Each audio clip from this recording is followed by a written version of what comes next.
Now, if you went to primary school in Uganda, you must have learnt of Walumbe, Chintu and Kaikuzi as part of Buganda folklore in the social studies class. The nucleus of this legend is in Mityana district, a relatively new district in central Uganda.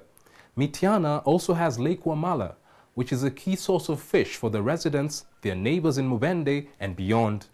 As a result, fishing is a major economic activity in the area, even though the fish stocks are being fast depleted. Let's now cross into Mityana, a district of historical significance. The 6-year-old Mityana district is tucked away about 77 kilometers from Kampala city. On our journey to the town, we made a stopover at this Buganda Kingdom cultural site known as Tanda Pits, where we found school children learning about ancient Buganda mythology. According to Buganda folklore, and this is also taught in early primary school, Tanda Pits is the home of Walumbe, who is said to have been the brother-in-law of Chintu, the first Muganda man.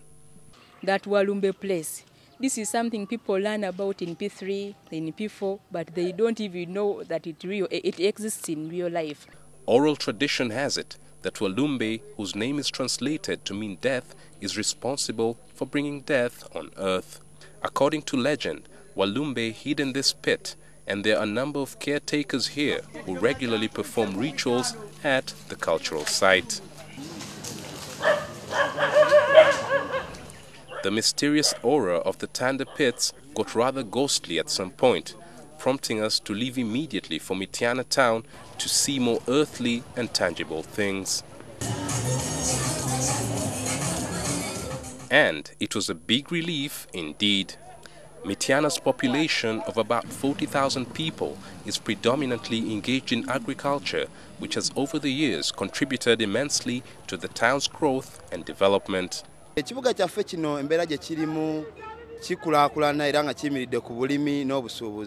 Many farmers here also grow coffee, and these heaps of sacks of produce in this warehouse speaks volumes of how well the cash crop is doing in Mityana.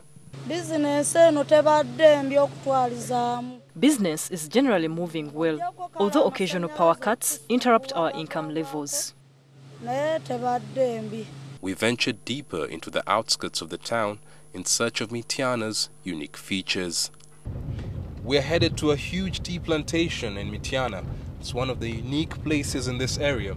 Otherwise, the lifestyle of the people here is pretty much the same as it is in other areas of Buganda region. This sprawling Kakonde tea estate employs hundreds of young and old Ugandans, which is a praiseworthy investment for its role in helping alleviate poverty in the district. But some laborers here feel their wages are not enough to make ends meet. Pesa mwenye mimi nafanya, pesa kidogo, pesa pana maliza. Ndio mimi naomba kampuni yake ya Mungu ama government ama nini, asaidie sisi wafanyakazi. Sisi iko mbaya.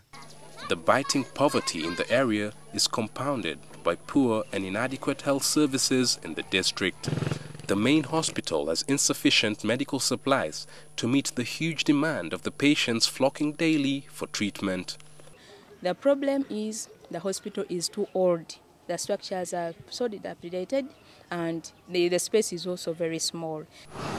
The dire health situation aside, Mityana has an extraordinary lake we visited, and its mention evokes great feelings of pride to the Baganda residents. Lake Wamala serves as a major source of income for hundreds of fishermen.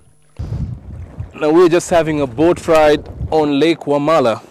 This lake was named after one of the early Kabakas of Buganda, Kabaka Wamala, and it's believed that this is where he used to draw his water from. Now I just decided to get a bit adventurous and get a feel of what it's like to be a fisherman on these waters. Now, this boat that we're in has water slowly sipping in. But we said our prayers before coming in here, and we believe it will all be well. Our prayers were indeed answered, and we got safely to the shore, thanks in part to the dexterity and careful navigation by Amos. He tells us how this occupation has sustained his family for years.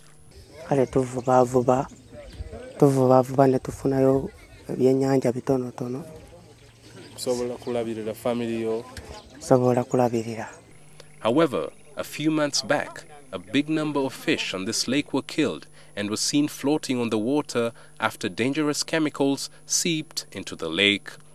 Farmers around the lake use pesticides and herbicides in spraying on their crops. That kills phytoplankton and zooplankton, which is milk for fish. That impacts very much on the young fish. This left the fishermen counting considerable losses. Mityana's mix of traditional Buganda practices, as seen in the cultural sites, and its modern entrepreneurial ways in the town and other semi-urban trading centers accords the district a striking feature that is quickly fading away in many of the country's busy towns. Like we have seen, many ordinary Mityana residents are just like many other Ugandans. The challenges they face are immense. A hospital that is crying out for a major revamp and total overhaul, a poor road network, and economic activities that can only allow them to live from hand to mouth. Amidst all these, the people soldier on. Their status could probably improve if such historical sites like the Tanda pits are marketed better to attract more tourists and the income prudently managed. I am Chris Ochamringa for NTV Connect.